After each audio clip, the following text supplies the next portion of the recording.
Bonsoir et bienvenue pour cette troisième conférence de notre cycle de conférences qui questionnent notre futur. On a commencé par se poser la question des neurosciences et de leur interaction avec notre cerveau. On a été creusé dans les coulisses du pouvoir avec Cornelia Findeisen et aujourd'hui, nous avons l'honneur, la joie et le grand plaisir d'accueillir Christian Junot, que je connais quand même pas trop mal. Si je dois le dire en un seul mot, c'est de sa faute. Tout ça, c'est de sa faute. Euh, Quand il a lu mon premier thriller Polmar il y a 3 ans, je pense, il m'a dit tu m'as pourri mes vacances. Ma femme m'a pas vu pendant 5 jours à cause de toi. Mais il faut quand même que tu te mettes dans la tête que c'est brillant, que tu es un brillant auteur à succès. Et j'ai travaillé ce mantra qui m'a amené, entre autres, ici aujourd'hui. Donc merci Christian, tu n'es pas seulement un pacificateur de la relation à l'argent, tu es un pacificateur de la relation à la vie, je dirais. Comment vas-tu ce soir? Merci, mais bonsoir tout le monde, bonsoir Patrick. Moi je vais très bien, j'ai une belle énergie en tous les cas et je suis ravi d'être avec toi à l'occasion de la sortie de ce nouveau roman que je me réjouis de découvrir et de pourrir mes vacances encore une fois. Bah écoute, je nous l'espère, comme on dit. Alors, comme tu le sais, le pitch de cette collection qu'on a appelée Summer de Givre, c'est dans un monde dont la valeur cardinale, c'est l'argent. Voilà tout ce que ça peut donner comme déviance en termes de comportement humain. Donc, si on devait résumer et revenir vraiment au cœur de ton métier, c'est quoi la relation qu'on a à l'argent, nous, les êtres humains? Alors d'une part elle est très personnelle, mais surtout nous avons tous une relation à l'argent. Et j'ai envie de dire le premier piège, c'est qu'à mon avis, 90% ou 90% des personnes n'ont juste pas conscience d'une relation à l'argent. Souvent les personnes, quand je dis que je suis expert de la relation à l'argent, ne savent juste pas ce que ça veut dire, ils ne comprennent pas, même s'ils comprennent tous les mots, ils ne comprennent pas ce que ça signifie.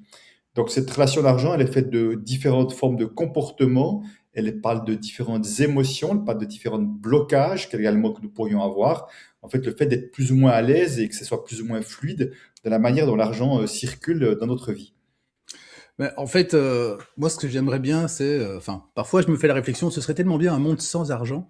On est tous dans un système qui nous oblige quelque part à en avoir, à en voir passer, à en dépenser, à en gagner. Est-ce que ça influence justement nos comportements? Alors oui, c'est vrai de ce que tu partages, j'entends souvent ça en disant si l'argent, on supprimait l'argent, ça réglerait beaucoup de problèmes dans le monde. Personnellement, je pense que ça réglerait à peu près aucun problème dans le monde. D'ailleurs, dans une émission que j'avais fait à l'époque à RTL avec Flavie Flamand, c'était justement, je sais plus le titre, l'argent pourrit-il les êtres humains? Et j'avais fait la réponse en disant justement, si on supprime l'argent, à peu près aucun problème ne sera réglé. Par contre, si on supprime les êtres humains, beaucoup de problèmes seront réglés. Donc, je pense que justement, le problème ne vient pas de l'argent, le problème vient des comportements des êtres humains avec l'argent. C'est ce qu'on va justement décrire ensemble et de voir qu'au fond, une invention de l'être humain qui est censée être plutôt à notre service, on en a fait quelque chose qui nous pourrit plus nos vies ou qui pose plus de problèmes, de stress dans nos vies, plutôt que de voir la facilité que ça nous amène. Et à ton avis, comment on en est arrivé là? Parce que j'imagine qu'on va remonter jusque aux Homo sapiens que nous étions à l'époque. On troquait quand même. Avant d'inventer la monnaie, on a commencé à échanger des biens contre des biens, 1 kilo de banane contre 1 kilo de riz, j'imagine, des choses comme ça. Donc comment le fait d'inventer l'argent est devenu un problème? Alors, j'ai pas tout l'historique, mais juste peut-être une petite précision par rapport à ce que tu dis, c'est qu'il y a eu un avant le troc aussi. Avant le troc, c'est qu'on vivait en communauté et qu'on mettait tout ensemble. Il n'y avait rien qui ne s'échangeait, tout était mis ensemble au service du groupe. Et donc, toi, il n'y avait même pas la notion de troc. Le troc, je crois, est venu au moment où les êtres humains ont commencé à s'installer dans différents endroits de manière fixe. Voilà, donc pour dire qu'il y a quand même ça qui existait aussi et que potentiellement cesser l'argent et revenir au troc, ça serait quand même se compliquer beaucoup, beaucoup la vie. En tout cas, ce qui est sûr, c'est qu'on consommerait beaucoup moins, ce qui en soi ne serait pas vraiment un problème d'une certaine manière, et ça serait un problème pour d'autres, assurément.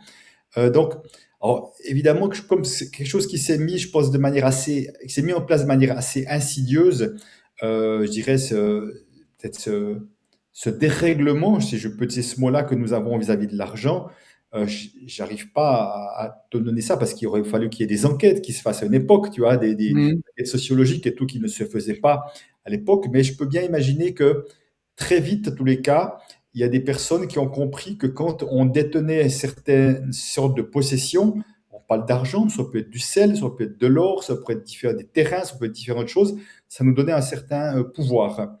Mais au fond, je pense quand même qu'il y a deux choses qui étaient importantes. La première, premier accélérateur, c'est quand il y a eu la révolution industrielle. Et là, c'est plus mon mentor Peter Koenig qui a fait des années de recherche sur ce rapport à l'argent et le système économique qui en parlait. On disait au moment de la révolution industrielle, on a commencé à créer des usines dans l'idée de fabriquer de manière plus, enfin, je dirais, en gros, ou à accélérer des objets qui étaient censés amener plus de bien-être dans notre vie et qui, à beaucoup de points de vue, ont amené plus de, en tout cas de facilité dans notre vie. Et pour cela, il fallait amener des gens dans des fabriques à faire des gestes répétitifs sans aucun plaisir, sans aucune joie, sans aucun sens quelque part, et qu'il fallait appâter les gens d'une certaine manière.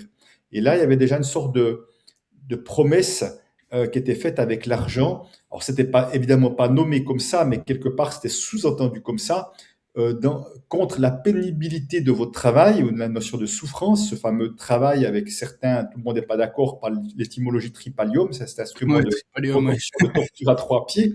Donc, contre ce travail, cette pénibilité, cette souffrance, vous allez recevoir de l'argent avec lequel vous pourrez vous acheter un certain confort matériel, voire peut-être un jour faire ce que vous ferez. Donc, une forme de promesse intenable, évidemment. Enfin, évidemment, pour moi, ça paraît clair aujourd'hui, mais pour faire donner envie aux gens d'y aller malgré tout. Et puis, après, je pense aussi ce qui a été aussi comme incitateur de d'autres choses, c'est la notion de publicité. Dès le moment où la publicité est arrivée, c'est-à-dire qu'on a commencé, la publicité a encore été accélérée avec l'accès à la télévision, par exemple, et des choses comme ça, qui fait que tout à coup, les gens ont commencé enfin, le but de la publicité, c'est, faut pas se le cacher, hein, c'est de faire connaître un produit pour le faire acheter. Qu'on en ait besoin ou pas n'est pas la question de ceux qui font la publicité, c'est de consommer. Et donc là, effectivement, ça a amené encore une sorte d'accélération de l'argent est indispensable pour avoir ces objets qui sembleraient vont me transformer ma vie, voire me rendre plus heureux. Et évidemment que c'est encore un leurre, puisque aujourd'hui, la société nous sommes actuellement, qui avons un confort matériel a priori plus grand qu'il ne l'a jamais eu, on voit qu'il y a plein de signaux qui montrent que le confort et peut-être matériel a bien des points de vue pour beaucoup de personnes, et malheureusement de moins en moins malgré tout, mais surtout qu'il y a un inconfort personnel qui n'est que, à mon avis, qu'en augmentation. Oui, donc ça, c'est ce qu'on a gentiment vu lundi aussi avec Sébastien Boller. La thématique, c'était ce que vous désirez vous possède déjà. Donc on inverse un petit peu le problème. Et c'est vrai que si des informations nous donnent envie d'obtenir quelque chose contre forcément de l'argent, eh bien on rentre dans un système où ben, on se sent embarqué peut-être à l'insu de notre plein gré pour revenir sur cette magnifique expression d'un coureur cycliste, à l'insu de notre plein gré, on est embarqué dans un système. Oui, et surtout, si tu veux, ce système est basé sur une chose, c'est la notion de manque, Oui, de pénurie, tu vois. Vous n'avez pas ce qui va changer votre vie, ce qui va vous rendre plus quelque chose. Et si tu veux, dès qu'on possède la chose auquel on aspire à posséder, très vite, il y a une nouvelle chose qui s'avère être nécessaire, etc. Et il y a quand même plus de capacité d'être humain pour beaucoup d'être juste dans la gratitude pleine et inconditionnelle et durable pour cet objet que nous avons, pour ce service que nous avons, pour ce peut-être nouvel objet matériel qui va simplifier notre vie de différentes manières. Je crois qu'aujourd'hui, il n'y a plus beaucoup de personnes qui auront envie de troquer sa machine à laver le linge pour faire laver le linge de sa baignoire ou je ne sais quoi. Tu vois. Donc, il y a comme des choses qui nous ont amené une réelle plus-value. Mais à un moment donné, il y a beaucoup se font à partir du manque. mais ce que je comprends en fait, ce n'est plus la relation à l'argent n'est pas que un souci de relation à l'argent. C'est la relation à ce que ça permet de faire, par exemple, ou d'acheter. Alors, bien sûr, parce que si tu veux, l'argent en tant que tel, tout seul, je veux dire, n'a aucun intérêt. Tu vois, imagine que j'ai des piles de billets à côté de moi, à côté de mon lit le matin. Tu vois, est-ce que chaque matin, je vais me lever, me réveiller en regardant ces billets, et dire, oh mon Dieu, qu'est-ce que je suis heureux avec toutes ces tonnes de bouts de papier, ça me rend dingue, tellement je suis en joie. L'intérêt de l'argent, c'est son utilisation. Et la manière dont je vais l'utiliser peut apporter de la joie, peut apporter du bien-être, peut créer des moments de qualité, même si l'argent ne suffit pas pour ça, évidemment. Et comme il peut aussi créer de la dépendance, il peut créer des comportements qui créent de la culpabilité, etc. Donc, encore une fois, c'est l'utilisation de l'argent qui va en faire son intérêt, mais l'argent pour l'argent, À un moment donné, c'est quelque chose d'inerte. Des bouts de papier, c'est inerte, ça ne bouge pas tant qu'on ne les fait pas circuler. Autrement, ce sont des chiffres sur des ordinateurs, l'argent, hein, c'est une convention, mais c'est même pas palpable pour la plupart des personnes. Et en quoi ça parle de nous alors, pour finir cette relation à Oui, l'argent? Tu parles de manque, développe un mhm. petit peu? Alors oui, parce qu'en fait, ça c'est le génie de Peter Koenig, c'est qu'il a montré que nous avons tous tendance, je vais juste te sortir un billet pour imaginer ça. Ça sera, désolé, ça sera du suisse, mais il est très bon. Alors, nous avons, attends, faut qu'on se voit, voilà, nous avons tous tendance à projeter quelque chose sur l'argent. Certains vont projeter l'argent, c'est la sécurité, c'est la liberté, c'est le confort de vie, c'est le symbole de ma réussite, c'est l'autonomie, la dépendance, c'est le pouvoir, mais le pouvoir dans le sens pouvoir faire des choses. Et puis il y a d'autres qui vont dire, bah non, l'argent c'est sale, l'argent c'est source de conflit, l'argent c'est l'injustice, l'argent c'est la source des problèmes dans le monde, l'argent c'est le pouvoir sur les autres. Donc tu vois, en fonction de ce qu'on projette sur l'argent, l'argent est comme un médium neutre sur lequel on projette quelque chose, et l'argent devient ce que nous croyons qu'il est, autrement dit, ma sécurité, ma liberté ou source de conflit, je ne sais quoi. Et en fait, le moteur de nos comportements avec l'argent n'est pas l'argent lui-même, mais est ce que nous projetons dessus. Je veux plus d'argent parce que je veux plus de sécurité, de liberté, de confort de vie, je ne sais quoi. Ou je veux pas d'argent, le moins d'argent possible, parce que je ne veux pas être moi-même source d'injustice, source de problèmes dans le monde, ou créer du conflit, attirer des conflits dans ma vie, je ne sais quoi. Donc nos comportements seront vraiment liés à nos projections plus qu'à l'argent lui-même. Et juste pour terminer avec ça, moi qui étais argent égale sécurité, autrement dit, j'accumulais de l'argent sans savoir que je courais après ma sécurité. Et si tu veux, comme c'est comme si c'était une seule et même chose, et grâce à Peter, j'ai compris qu'il y avait l'argent d'un côté, ma sécurité de l'autre, et que mon gros problème n'était pas l'argent, je ne manquais pas d'argent. Mon gros problème est que je manquais de sécurité intérieure, autrement dit de fondation intérieure, d'estime de moi, et que c'est là que j'avais à mettre de l'attention et du soin, c'est là que j'avais quelque chose à changer. Là, il n'y avait pas de problème, l'argent, il y en avait assez. Et ça a été pour moi une révolution intérieure, un début de changement avec une grosse peur de manquer de mon côté aussi, et un grand travail de pacification de la relation à l'argent pour changer mon regard sur l'argent et faire en sorte que l'argent soit au soutien de mes projets de vie plutôt qu'un instrument de peur, en tout cas de mon côté. Est-ce que la façon dont on se projette plutôt sur l'argent a un rapport aussi avec notre famille, notre milieu social, l'historique peut-être de notre pays, j'en sais rien? Mhm. Alors oui, il y a toute une série de raisons. Je dirais, il y a déjà mon histoire de vie, dès ma conception, aussi en fonction de la situation dans laquelle je suis conçu, à ma naissance, mais toute mon enfance, des personnes qui ont vécu des choses plutôt traumatisantes avec l'argent, soit du manque, quand il y a des personnes qui disent, moi j'ai vu les huissiers venir prendre des meubles en tant qu'enfant, c'est effectivement traumatisant, savoir où j'ai vu ma mère devoir quémander de l'argent à mon père, je me suis dit jamais de la vie, je vivrai un truc pareil. Enfin, il y a toute une série d'expériences qu'on a pu vivre comme enfant, mais qui sont y compris des choses entendues. Il faut travailler dur pour gagner de l'argent, les riches sont des malhonnêtes, des choses comme ça va nous influencer. Il y a toute l'histoire, la généalogie de quel milieu familial je viens, est-ce que c'était financièrement parlant plutôt difficile, est-ce qu'au contraire aisé, donc ça va aussi nous influencer. Toutes les histoires familiales, conflits, successions qui sont mal passées. Donc tout ça fait effectivement a une influence sur notre relation à l'argent. Et au niveau culturel, je dirais que pour la francophonie, et particulièrement pour la France, mais la francophonie, partout, je dis, le sujet de la relation de l'argent est très tabou. Et en France, c'est tabou de chez tabou. La France, c'est vraiment le pire que j'ai vu jusqu'à présent, où il y a cette fameuse expression vivons heureux, vivons cachés, qui parle bien finalement de moins on parle d'argent, mieux on se porte, surtout si on en a un peu, mais même si on n'en a pas, c'est honteux de ne pas en avoir, donc autant ne pas en parler aussi. Donc, on en fait un non-thème, ce qui fait qu'on ne règle pas les choses. Ça fait qu'amplifier, pour moi, une relation à l'argent compliquée plutôt que se détendre et s'ouvrir à quelque chose de plus tranquille. Mais donc si on fait, alors là on va faire un 180 degrés total, quand on va aux États-Unis, on se présente, bonjour, Patrick Collignon, je gagne autant. Est-ce que c'est pas un excès dans l'autre sens? Alors oui, c'est-à-dire que certains disent les Américains ont une bonne relation à l'argent, mais ils en parlent facilement. Je différencie deux choses. Ils sont effectivement, a priori, parce que je ne suis pas sûr que tout le monde soit comme ça, parce que je pense que ceux qui gagnent pas mal d'argent vont le dire avec fierté. Ceux qui gagnent pas beaucoup d'argent, je ne pense pas qu'ils vont le dire avec fierté non plus. Tu vois, je pense que ça ne touche pas tout le monde non plus la même chose. Mais simplement, là, on est typique dans une projection. je suis ce que je gagne. Donc, tu vois, ça veut dire que les gens qui gagnent beaucoup seraient des gens formidables et puis les autres seraient nuls. On peut bien voir que dans ceux qui gagnent beaucoup, il y a peut-être plein de personnes à qui on pourrait remettre en question leurs valeurs et leur éthique et qu'on n'a pas forcément envie d'y ressembler. Donc, tout ça est très discutable. Mais donc, il y a ce côté décomplexé. Mais par contre, pour moi, ce sont encore des projections.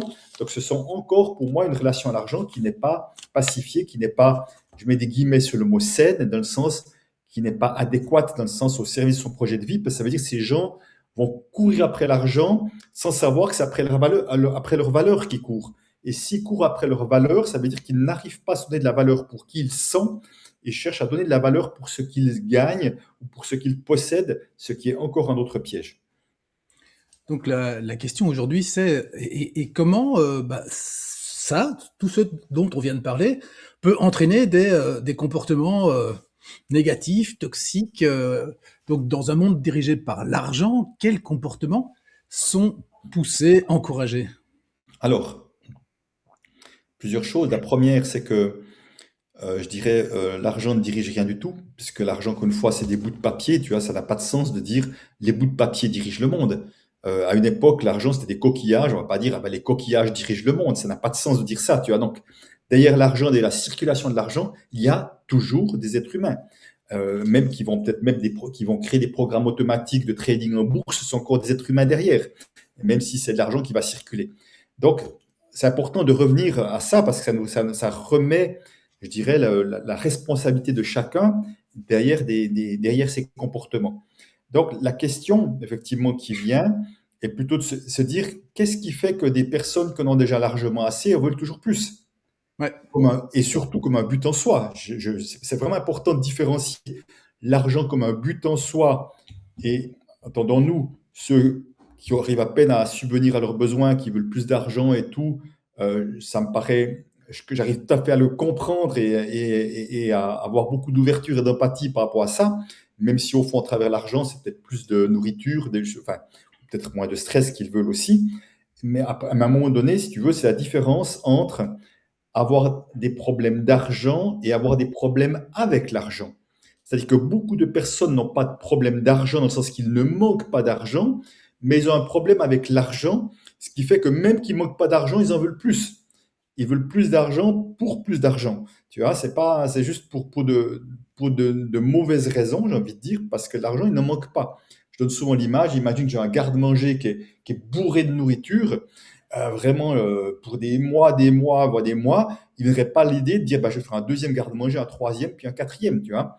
Donc pourquoi ceux qui ont des millions, des centaines de millions, des milliards veulent plus de dizaines de millions, centaines de millions, de milliards? Qu'est-ce que ça cache? Donc ça cache encore une projection positive sur l'argent. Et pour moi, je pense, malgré tout, parce que la peur de manquer est la problématique largement numéro une dès qu'il s'agit d'argent, je suis absolument convaincu qu'il y a des milliardaires qui ont encore peur de manquer. En tout cas, moi, j'ai vu beaucoup de gens très riches qui ont peur de manquer. Et je suis convaincu parce qu'en fait, comme cette peur de manquer, elle est intérieure, les gens cherchent de l'argent pour compenser quelque chose à l'intérieur. Et comme ça ne marche pas et qu'ils ne sont pas conscients, ils pensent qu'il en faut toujours plus, cette croissance infinie qui ne change rien. Ça n'amène aucun bien-être. Donc, il y a toujours quelque chose de pas assez, voire de comparaison aux autres. Et on revient sur la notion de manque, tu vois. Celui-ci a plus que moi, celui-ci gagne plus que moi, celui-ci a plus de société, plus de chiffre d'affaires, je ne sais pas quoi. Donc, à un moment donné, si tu veux, il y a des personnes qui courent après l'argent pour de mauvaises raisons et quelque part qui sont prêts, entre guillemets, à n'importe quoi pour ça. C'est-à-dire qu'à un moment donné, il y a des problèmes d'éthique. On a des entreprises qui sont dirigées, effectivement, les multinationales, pour moi, ont, je pense, toutes le même problème, c'est qu'elles veulent gagner de l'argent pour de l'argent, mais pas pour contribuer à quoi que ce soit de positif dans la société. J'ai de la peine à croire que dans les multinationales, il y ait des exceptions pour ça, en tout cas dans les grandes entreprises. Et derrière ces multinationales, il y a encore des personnes, des êtres humains, qui sont prêts à fermer les yeux sur des choses qui sont malhonnêtes, qui sont prêts à dealer avec leur mauvaise conscience, quelque part, pour fermer les yeux sur ce qu'ils font, parce que c'est impossible de garder les yeux ouverts et de se regarder en face dans le miroir si je vois que mes médicaments sont en train de créer des morts à travers des effets secondaires, si je vois que la nourriture que je vends, c'est de la malbouffe qui est en train de créer de la mauvaise santé chez les gens, c'est pas possible de garder les yeux ouverts, tranquilles et avec sourire en gardant là-dessus, si tu veux. Donc pour moi, c'est vraiment une forme de déviance qu'il y a là derrière, alors, mais qui est juste pour moi une forme de mal-être et que ces gens-là courent après quelque chose sans en être conscients. Et c'est vraiment là que pour moi, il y a la prise de conscience devrait dire de voir après quoi je cours en voulant plus d'argent. En fait, je veux quoi de plus à travers l'argent? C'est pas de l'argent qu'ils veulent, c'est ce que représente l'argent pour eux.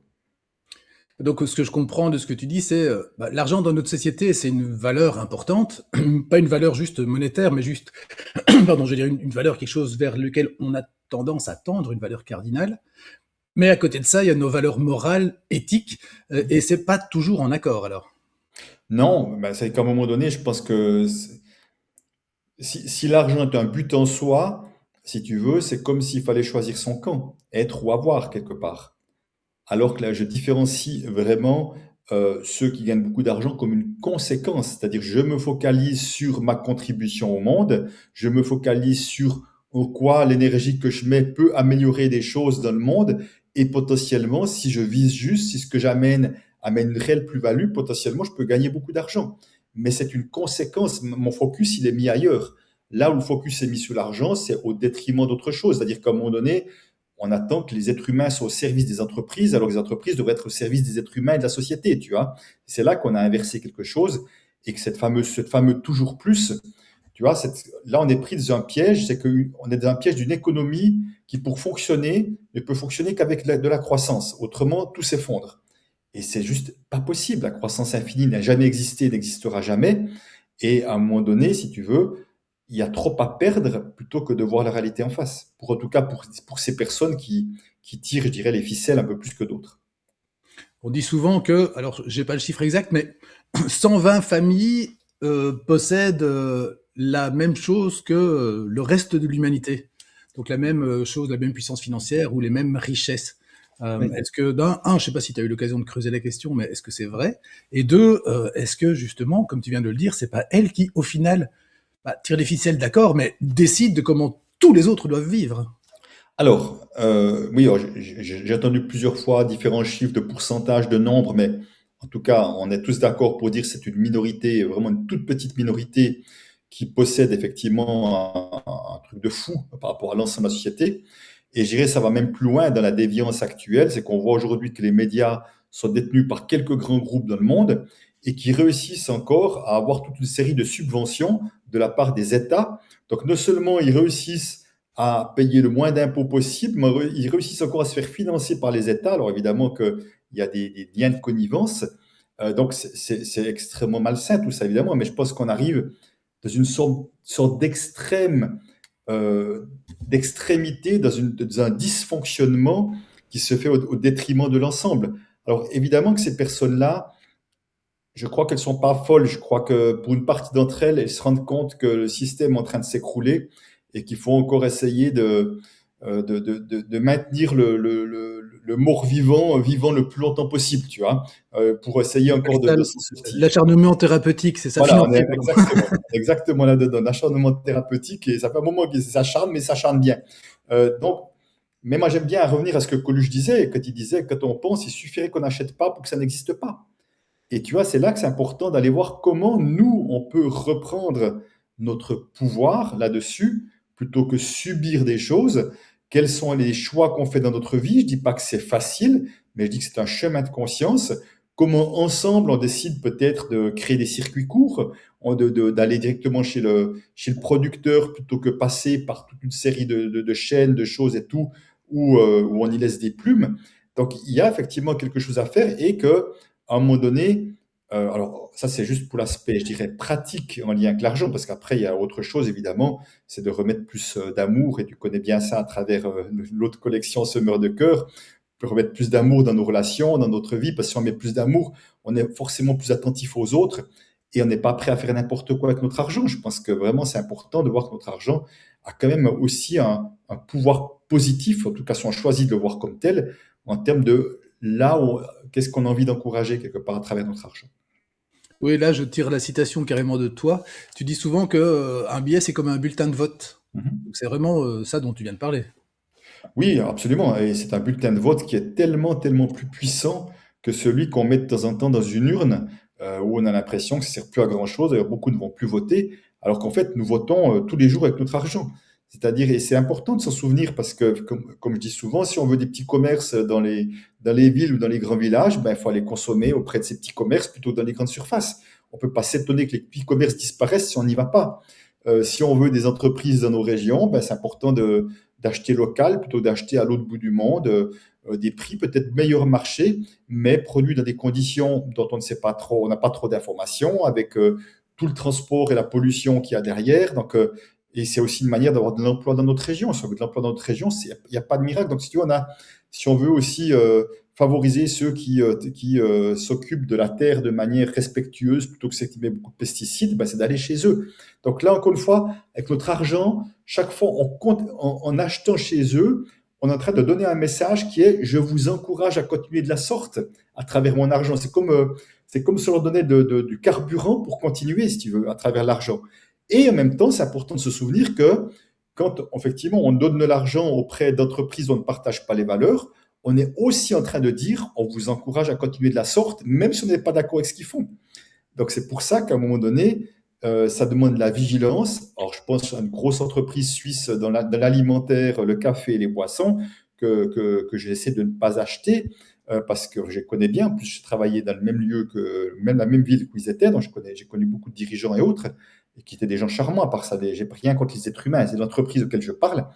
C'est vraiment de dire, de voir à travers cette entreprise-là, c'est qu'il y a tellement de marques qui leur appartiennent dont on ne sait même pas, Ouais. quelque part, que inconsciemment, on peut acheter des choses en pensant acheter une petite marque, mais en fait, non, c'est eux qui sont derrière et qui tirent les ficelles.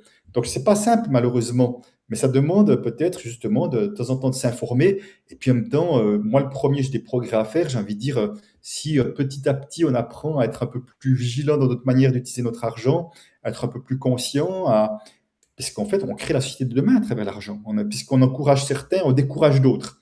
Et effectivement, si on va commencer à beaucoup à décourager certains, il y en a quelques-uns qui auront des problèmes. Mais tant mieux. Bah, en fait, est-ce qu'il n'y a pas une forme de quadrature du cercle dans ce que tu viens de dire, dans le sens où, bah, si on veut consommer local et que c'est plus cher, alors que on peut consommer moins cher à l'autre bout du monde, mais qu'entre les deux, il y a ce désir publicitaire, hein, dont tu parlais tout à l'heure, qui fait que, en fait, on a envie d'acheter moins cher.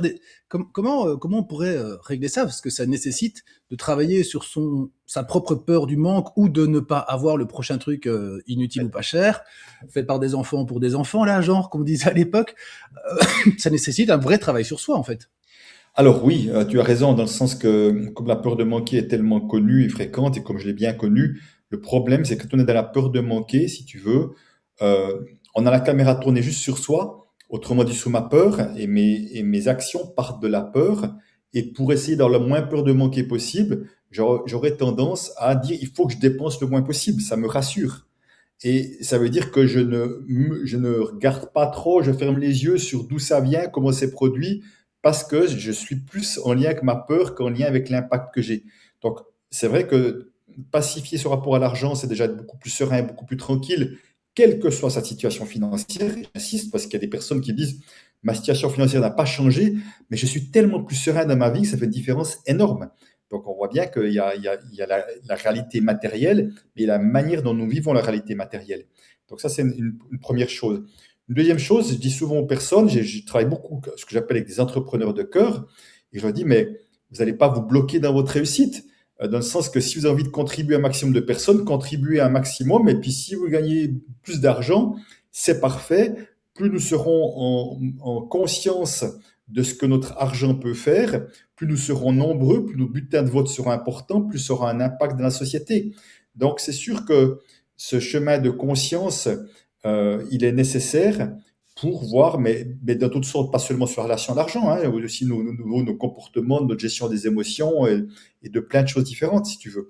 Donc c'est vrai que c'est un chemin, mais c'est un chemin utile, c'est un chemin nécessaire, et je pense que c'est un chemin auquel on va pas échapper. En tout cas, moi j'ai vraiment à cœur que un maximum de gens, j'irais, transforment leur relation à l'argent, parce que ça transforme réellement nos vies et potentiellement la vie d'autres personnes.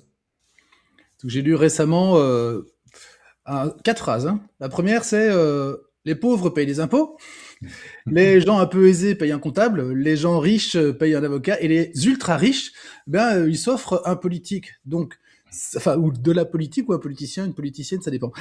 Donc, en fait, changer la société ou la faire évoluer, ça vient, comme tu viens de le dire, de nous en mode bottom-up, mais ça peut aussi être top-down. Donc, si ça ne se passe pas comme on peut le constater quand même, et on l'a vu avant-hier avec Cornelia Findeisen sur les coulisses du pouvoir quand même, hein, très gentiment. Donc si ça ne vient pas, quel est en fait le lien entre pouvoir et argent pour toi?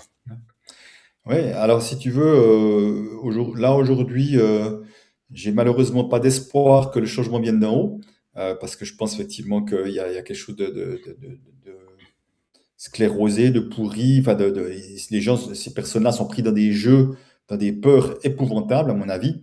Et en même temps, je crois pas une seconde que ces gens soient heureux. Pour moi, ça paraît juste impossible. Ils sont plus en mode survie, tu vois. Mais bon, après, ça leur appartient, c'est leur histoire. Donc, malheureusement, c'est clair que si on pouvait agir d'en bas et d'en haut, les changements pourraient aller très vite.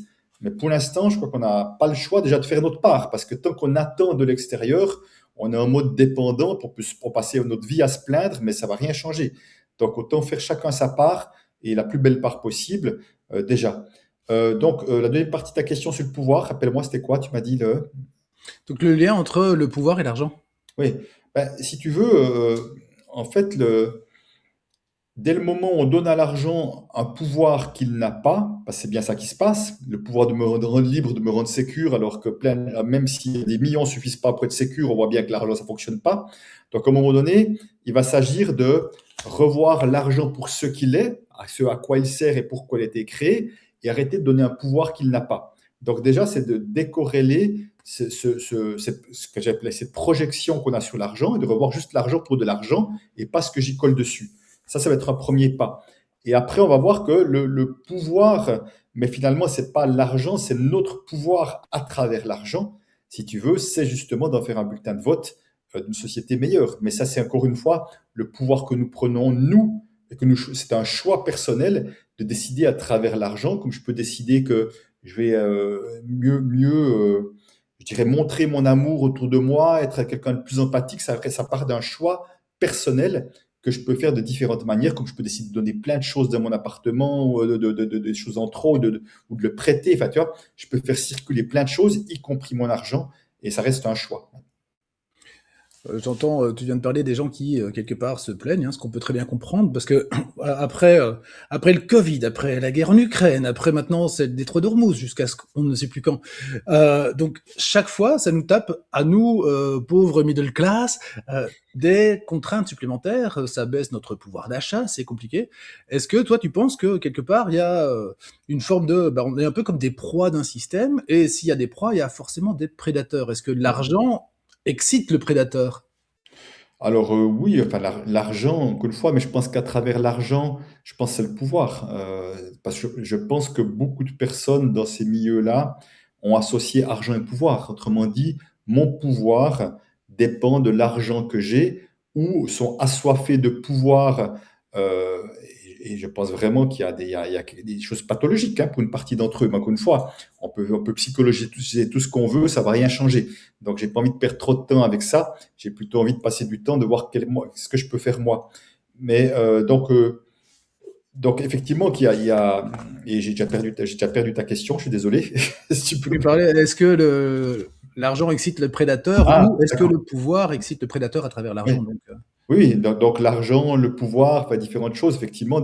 Mais tu sais, pour une partie, je trouve c'est intéressant pour une partie des gens extrêmement fortunés, ce que je perçois de plus en plus à travers ce que je lis, à travers des témoignages, c'est qu'en fait, c'est intéressant, c'est que, tu vois, ils ont énormément d'argent et il leur manque l'essentiel déjà, l'essentiel, l'amour, la qualité des relations, ils sont vraiment en mode survie et surtout, surtout, surtout, en fait, ils se rendent compte qu'ils vont mourir comme les autres. ouais. Et ça leur est insupportable parce que malgré tout ce qu'ils croient comme pouvoir qu'ils ont accumulé, ils n'ont pas encore trouvé le pouvoir de ne pas mourir comme les autres. Ils peuvent essayer des grèves, des transfusions, des machins avec tout ce qu'il y a de plus horrible qui peut être fait derrière avec enfin on sait deux, trois informations, comment ça peut venir tout ça. Et malgré tout, il reste des humains et au fond, je crois que vraiment, ils doivent souffrir beaucoup plus qu'on ne l'imagine derrière tout ça, mais en même temps, c'est une justice divine aussi, derrière tout ça aussi. Donc, au fond, moi, ma seule question qui m'intéresse derrière tout ça, c'est est-ce que la vie qu'on mène nous rend heureux? Et je suis convaincu que ces gens-là ne le sont pas. Alors évidemment, ils ont une influence sur le monde, je ne néglige pas et je n'excuse rien.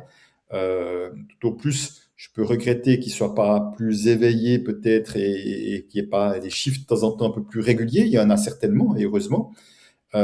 Mais encore une fois, c'est vraiment de remettre l'argent à sa juste place et puis d'aller se dire qu'est-ce qui nous rend vraiment heureux, qu'est-ce qui fait une différence dans notre vie. Et on va voir que l'argent n'a pratiquement aucune place dans ce que j'appelle l'essentiel, autrement dit la qualité des relations, l'amour qui circule autour de nous dans notre vie, le fait de mettre du sens dans sa vie, dans son travail, le fait effectivement d'apporter un sourire aux uns, aux autres et à soi-même, effectivement, et surtout qui fait que tous ceux qui, celles, je pense en l'occurrence Elisabeth Kubler-Ross ou Bronnie Ware, l'infirmière australienne, qui ont accompagné les gens en fin de vie, disaient en fin de vie, les gens ne parlent pas d'argent. Ils parlent que de sens, de qualité de relation, d'amour, de regret de ne pas avoir fait ce qu'ils étaient appelés à faire. Donc si dans ces moments si importants où on arrête de se mentir, l'argent n'a Mm. pas de place, serait-il possible que nous fassions fausse route une bonne partie de notre vie? On est dans un monde très consumériste, comme tu l'as dit, et ce qu'on constate aussi ces derniers temps, et je ferai le lien avec mon livre après, bien sûr, c'est on est de plus en plus dans des univers virtuels, par exemple les réseaux sociaux. Les gens qui les ont créés il y a quelques années sont ceux qui s'enrichissent quand même le plus actuellement, et donc c'est aussi une tendance qui risque pas de s'inverser. Donc on va aller vers de plus en plus de virtuels, et toi tu nous parles d'aller vers des relations et de l'amour. Donc comment toi tu sens que ça va évoluer et qu'est-ce que tu conseillerais? Alors peut-être c'est juste, je suis en train de lire un livre qui va tout à fait dans ce sens-là. Hop là, voilà. Euh, et Ouais, qui, voilà, on vous vole votre attention. Et c'est effectivement, clair. c'est exactement ça qui se passe, entre autres, à travers les réseaux sociaux, hein. J'ai vu à quel point j'ai pris deux, trois bonnes claques hein, en lisant qu'un quart du livre, mais à travers toute série d'études derrière. Mais justement, je crois que on, on est en train d'aller au bout d'un fonctionnement, d'un système qui n'amène aucune plus-value, qui amène, comme encore une fois, comme j'ai dit tout à l'heure, on voit en France, hein, ils se vendent des anxiolytiques comme jamais. Les pays dits évolués se suicident plus qu'ailleurs. Enfin, on voit qu'il y a plein de signaux qui montrent, qui parlent d'une société malade malgré tout ça. Alors qu'on pourrait effectivement être dans une gratitude tellement grande de tout le confort matériel que nous avons par rapport à tellement de pays qui rêveraient d'avoir peut-être le quart ou la moitié de ce que nous avons. Donc on est dans une société malade et cette société malade, elle est justement beaucoup en lien avec la déshumanisation. C'est-à-dire que je parlais de publicité tout à l'heure, la société de consommation est devenue une société de compensation. De compensation à mon mal-être. On cherche à travers la quête de l'avoir, de la possession, on cherche à compenser un mal-être. Et comme ça ne marche pas, mais qu'on n'est pas conscient de ça, on pense qu'il faut encore une fois toujours plus. Et encore une fois, certains ont bien compris tout ça, mais encore une fois, à chacun sa part de responsabilité. Donc, je crois vraiment que même si des signaux peuvent nous faire croire le contraire, moi, je crois vraiment que dans les 5 ans, les choses auront énormément bougé et qu'on sera revenu vers beaucoup plus d'humains, on sera revenu vers beaucoup plus de communautés vivantes, on aura recréé du lien peut-être dans des quartiers, dans des groupes, dans des associations d'amis. Moi, je crois vraiment qu'on va vers un mouvement inverse qui va arriver bien plus vite qu'on ne l'entend. Et évidemment, se rappeler que tu parlais des mauvaises nouvelles tout à l'heure, ce qui passe à travers le monde. Il y a toujours eu des guerres dans le monde. La différence, c'est qu'aujourd'hui, on est à peu près averti à la minute près, on est même bassiné par ça, et que ça nous demande aussi de nous préserver, de nous protéger de ces mauvaises énergies. Ça ne veut pas dire se couper de la compassion qu'on peut avoir pour les gens qui souffrent, pas du tout, mais il n'est pas nécessaire d'être informé chaque jour de ce qui se passe pour pouvoir vivre normalement. Je sais pas si on peut en parler parce que je suis peut-être en train de spoiler quelque chose d'important, mais tu es occupé sur un nouveau livre. Oui, oui, c'est vrai, c'est un livre effectivement qui va un petit peu dans le sens de ce que je partage maintenant, qui fait le lien entre notre relation à l'argent, l'état de la société et qu'est-ce qui doit être connu et dit et finalement qu'est-ce que nous pouvons faire également, quelle est notre part à nous également pour en tout cas essayer de faire bouger les lignes. Encore une fois, la pire chose qu'on puisse faire, c'est attendre que ça bouge à l'extérieur et rien faire et se mettre en position de subir ou de victime. Ça, c'est le coup assuré pour pour pourrir sa vie et enfoncer et qu'on creuse un trou les uns les autres encore un peu plus profond. Tu as voulu poser quoi dans ce nouveau livre? Alors, même chose, hein, tu n'es pas obligé de spoiler. Mais bon, tant qu'à faire, je trouve ça intéressant parce que tu pars à la base, la relation individuelle vraiment à l'argent. Donc, comment nous, on peut, et c'est comme ça qu'on a commencé aujourd'hui, comment nous, on peut s'auto-réguler par rapport à cette énergie inerte, hein, cette Hein. espèce de... Et puis, tu as évolué là récemment, en tout cas sur ce livre, sur une vision un peu plus large, collective, sociétale peut-être. Qu'est-ce qui t'a amené à ça et quels sont les quelques angles que tu avais envie d'investiguer? Et puis, je ne te demande pas d'en dévoiler plus. D'accord. Non, mais peut-être en deux, trois mots, si tu veux. J'ai pris conscience, si tu veux, qu'au fond, la relation d'argent, à l'image de ce que j'ai dit tout à l'heure, hein, des uns et des autres, a une influence sur l'état de la société. Et que comme c'est un sujet tabou, que c'est un non-sujet, c'est comme si quelque chose qui impacte beaucoup la société de manière plutôt négative aujourd'hui était mis de côté. Et comme on n'en parle pas, moi, mon idée à travers ce livre, c'est de dire j'ai envie qu'on en fasse un vrai sujet, puis qu'on dit arrêtons de se voiler la face. Maintenant, ça existe et regardez l'impact que ça a. Donc, l'idée, c'est d'amener comme une nouvelle grille de lecture de la société, si tu veux, de montrer tout ce qui se joue, tout ce qui se passe à différents endroits, mais à commencer par nous et à d'autres endroits aussi, qui fait qu'on en est là aujourd'hui et que finalement, on pourrait faire en sorte que les choses se passent autrement dès le moment où on est déjà un peu plus vigilant, un peu plus conscient et de sortir de là. Mais je pense juste une idée que j'ai, pour moi, c'est de dire, qu'est-ce qui fait qu'aujourd'hui, on autorise des entreprises qui font des produits de merde, soit de la malbouffe, des paris en jeu, des machins, et tu vois, on fait des publicités, et puis en dessous, il y a des petites phrases, les paris, ça crée de l'addiction, voilà le numéro de téléphone, pensez à manger 3 ou 5 légumes par jour, tout ce genre de trucs, c'est une hypocrisie totale.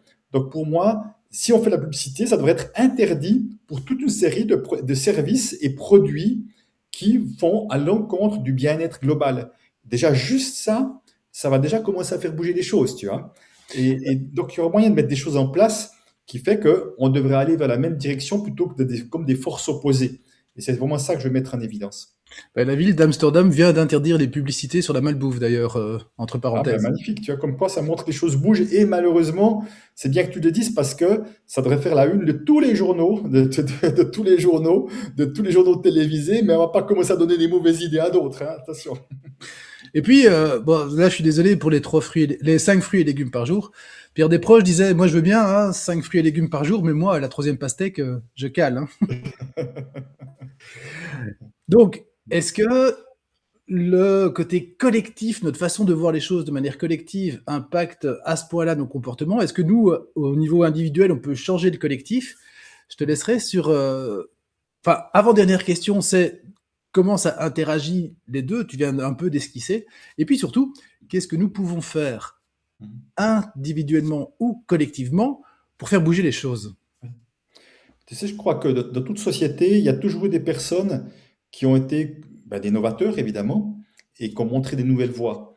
Et au fond, chacun à notre manière, on a la capacité d'être inspirant pour un certain nombre de personnes autour de nous, qui ne seraient-ce que nos enfants, nos proches, mais au fond, et je sais que c'est ce que tu partages aussi avec Semeur de Cœur, c'est que dans toute relation qu'on a, enfin moi, je ne peux pas aller dans un magasin sans échanger un mot avec la personne à la caisse, un mot sympa, c'est pas une stratégie, c'est naturel chez moi d'avoir des êtres humains et que finalement, est-ce que c'est un impact positif ou en tout cas pas négatif parce qu'on passe en général un bon moment sympa et cette sorte de chaleur humaine, si tu veux, elle est comme naturelle, je veux dire, mais on peut tous faire cette part-là et je crois que c'est vraiment important de voir que l'erreur, ce serait de croire que c'est négligeable. C'est pas vrai, c'est pas négligeable du tout quand c'est une succession de personnes qui font ça. Et d'ailleurs, en faisant mes courses, tous les jours, je ramasse des déchets sous les trottoirs, je les mets dans les poubelles. Je connais toutes les poubelles de la commune. Je sais que je ramasse là, j'ai 500 mètres à porter, mes canettes, mes machins, mes trucs. Je ramasse tous les jours ça. Eh ben voilà, je fais ma part. Je ne peux plus passer à côté d'une canette sans la ramasser parce que c'est moi qui suis coupable, me sens coupable de ne pas faire ma part. Évidemment que ça m'agace que certains n'aient pas conscience que ça me décourage plus que ça m'agace. Ça me décourage que certains n'aient pas conscience que jeter une canette de bière ou de n'importe quelle boisson d'ailleurs, ça a un impact négatif. Mais au moins, du moment que j'ai cette chance-là d'avoir peut-être un peu plus cheminé sur ce chemin d'éveil de conscience, je vais au moins faire cette part-là. Donc, que ce soit avec et sans argent, on peut tous faire quelque chose. Et pour moi, cette multiplicité de choses, c'est ça qui va changer le collectif. Encore une fois, il n'y a pas un guide suprême qui va arriver et puis d'un coup de baguette magique va tous nous transformer. C'est pas comme ça que ça va se passer, ni pour l'instant le président miracle qui sort de nulle part, qui ne sera pas soutenu par les médias existants, malheureusement pas. Ouais, c'est Margaret Mead qui disait ne doutez jamais qu'un petit groupe de personnes puisse changer le monde. C'est toujours comme ça que ça s'est passé. Oui, c'est exactement ça. Et c'est pour ça que j'y crois fort. Et au fond, comme je disais tout à l'heure, moi je suis malgré tout, malgré que je vois plein de choses qui peuvent me décourager, mais je suis aussi profondément optimiste parce que je vois aussi plein de choses et je suis encouragé, je suis entouré de tellement de personnes qui font leur part que je sais que c'est en train de changer, même si c'est pas encore aussi visible qu'on aimerait que ça le soit, même si évidemment ça va jamais assez vite qu'on l'aimerait, mais c'est encore du manque, mais à l'échelon de l'humanité, ça va bien assez vite, je suis convaincu que ça va à la juste vitesse, mais même si mon ego aimerait autre chose. Merci beaucoup et surtout merci aussi de replacer toutes nos possibilités, notre possibilité de changer notre rapport à l'argent, de changer nos projections par rapport à l'argent, de bien aligner nos comportements sur nos valeurs morales plutôt que sur nos valeurs éthiques, et puis de se rendre compte de comment fonctionne le monde pour faire différemment et par exemple acheter mieux et acheter local par exemple. Ça fait partie des choses qu'on peut faire, surtout si en plus il faut travailler sur soi pour se priver d'acheter moins cher et moins bien. Bon. Et à l'époque, il y a moins bien, mais c'est plus cher. C'est comme ça a changé. Est-ce que tu aurais un mot de conclusion par rapport à ton intervention? Bah, écoute, c'est peut-être simplement de dire, parce que je suis une fois entouré de beaucoup d'entrepreneurs de cœur qui parfois galèrent financièrement ou ceux qui ont envie de se lancer et qui n'osent pas. Et je dis, mais ne laissez pas l'argent vous empêcher de vous déployer. L'argent n'a pas été créé pour être un blocage, un frein. Donc voilà, faites en sorte que l'argent soit au service de vos projets de vie. Faites ce qu'il faut en tous les cas, parce que plus nous serons nombreux à faire ce que nous aimons, mieux notre société se portera. En tout cas, moi j'ai envie de mettre de l'énergie pour ça et de soutenir tous ceux qui ont envie de cela. Bien déjà, merci pour ça, parce que si tu es là ce soir, c'est aussi pour nous soutenir.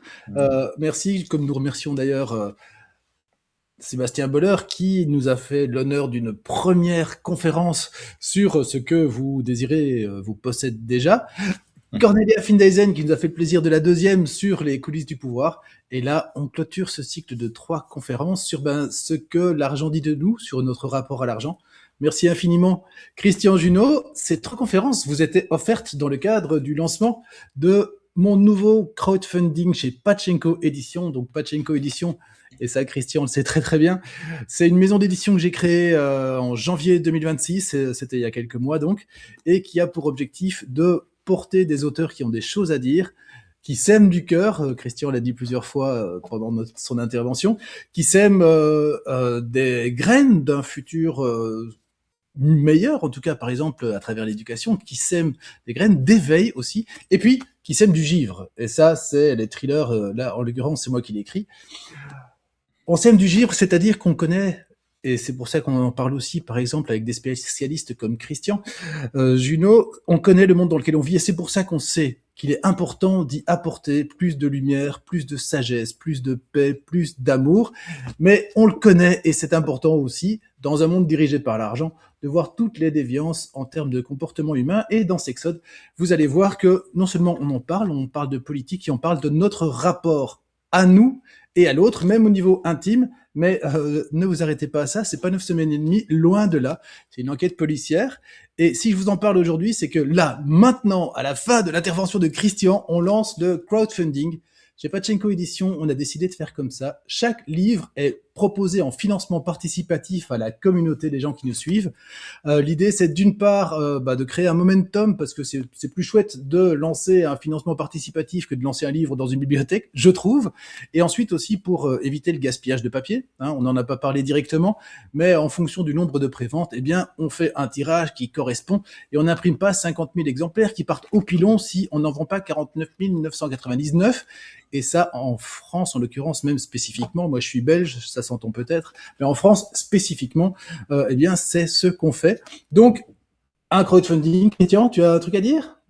Oui, ben, un crowdfunding, ben, justement, c'est quelque chose que, donc financement participatif, hein, pour le mot français, c'est quelque chose que j'aime beaucoup parce que je parlais tout à l'heure de bulletin de vote, si tu veux. Alors, si j'ai la chance d'avoir une certaine aisance financière, un certain succès dans ce que je fais, ce qui me permet effectivement de pouvoir participer à toute une série de projets. Alors, évidemment, le tien sera avec grand plaisir, mais simplement, j'ai vu voilà, des boulangeries bio se faire à des endroits, des jardins permaculture à d'autres en France que je connais absolument pas, et chacun, en donnant un peu d'argent, peut faire en sorte que le projet existe. Donc, encore une fois, encore une fois sur un bulletin de vote, c'est-à-dire qu'il y a plein de personnes qui ont des idées merveilleuses, il leur manque des fonds, et au fond, c'est comme si l'argent n'attendait, il y avait comme à se retrouver, à s'aimanter les uns les autres, et c'est aussi comme ça que la société changera, en encourageant toute une série de projets qui soient plutôt porteurs de sociétés meilleures, voient le jour, et notre argent peut servir à ça. Et c'est aussi pour ça que c'est bien de gagner de l'argent, pas juste pour payer des impôts, mais pour participer à des projets de cœur comme le tien et d'autres aussi. Merci infiniment, Christian. Pachinko, c'est une maison d'édition communautaire. Donc, effectivement, on se base sur une communauté. On croit aussi profondément dans le sens du lien, des relations, de l'amour et de tout ce qu'on peut ajouter pour changer le monde. Alors, une page à la fois, parce que chacun y va de son un homme à la fois, une goutte à la fois, une page à la fois, peu importe. Tant qu'on agit tous dans ce sens-là, je pense que ce sera un plus. Votre soutien est impératif, important. Sans vous, on n'existe pas. Quelque chose comme ça. Et puis, non seulement vous allez découvrir un livre qui va vous pourrir les vacances, comme Paul Mart a pourri les vacances de Christian il y a quelques années, mais ensuite, on vous invite à en offrir un. Ils seront disponibles juste avant les vacances. Donc, le crowdfunding commence le 15 mai. C'est aujourd'hui. S'arrête le 18 juin. Et juste après, on imprime. Donc, vous les aurez pour les Aoutiens. Pour les vacances. Christian, merci infiniment pour ta présence et pour ton soutien. À côté de ça, il me reste à vous embrasser et à vous souhaiter une bonne fin de soirée et participer à ce crowdfunding. Ça vaut la peine pour moi, mais ça vaut aussi le plaisir pour vous. Voilà, longue vie à Sexode. Merci Patrick. Ciao, ciao. Ciao.